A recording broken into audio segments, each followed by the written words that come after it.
Assalamualaikum warahmatullahi wabarakatuh. Perkenalkan, nama saya Linda Rosalinda. Di sini saya akan memenuhi tugas UTS mata kuliah Politik Indonesia. Disimak.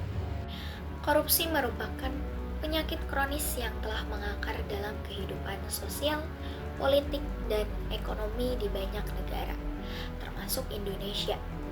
Berdasarkan data dari Transparansi Internasional, Indonesia berada di peringkat yang kurang baik dalam hal indeks persepsi korupsi, meskipun ada berbagai upaya pemberantasan yang telah dilakukan.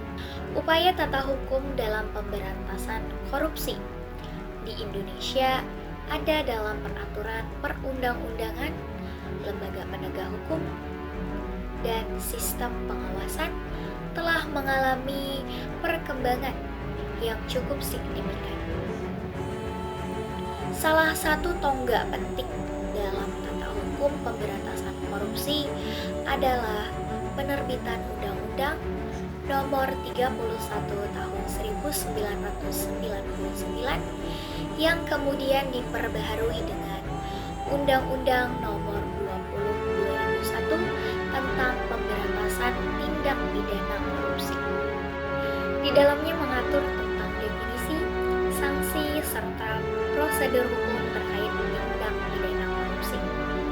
Undang-undang ini menjadi salah satu upaya dalam penegak hukum bidang korupsi dan menjadi acuan untuk lembaga penegak hukum, termasuk Komisi Pemberantasan Korupsi atau KPK. Selain itu ada pula Undang-Undang Nomor 30 2002 tentang KPK yang memberikan wewenang khusus terhadap penyelidikan, penyidikan, dan penuntutan terhadap kasus korupsi. Keberadaan KPK menjadi elemen penting dalam tata hukum pemberantasan korupsi di Indonesia. Karena lembaga ini mampu bekerja secara independen dan bebas dari pengaruh politik. KPK sebagai lembaga yang diberi mandat khusus untuk memberantas korupsi di Indonesia telah menjalankan tugasnya dengan signifikan sejak didirikan pada tahun 2003. Dalam kurun waktu tersebut, KPK telah berhasil mengungkap banyak kasus korupsi besar yang melibatkan pejabat tinggi negara dan pengusaha, serta menyelamatkan kerugian negara dalam jumlah yang sangat besar. Selain KPK, lembaga penegak hukum lain seperti Kejaksaan Agung dan Polri juga memiliki peran penting dalam pemberantasan korupsi. Kejaksaan Agung misalnya memiliki kewenangan dalam penuntutan perkara korupsi yang ditangani oleh KPK atau kepolisian.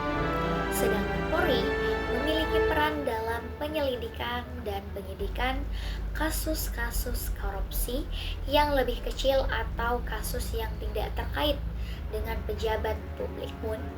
Peran kedua lembaga ini seringkali terbatas oleh berbagai kendala, seperti kekurangan sumber daya, kelemahan pengawasan internal, dan adanya konflik kepentingan yang dapat memperlambat proses penegakan hukum.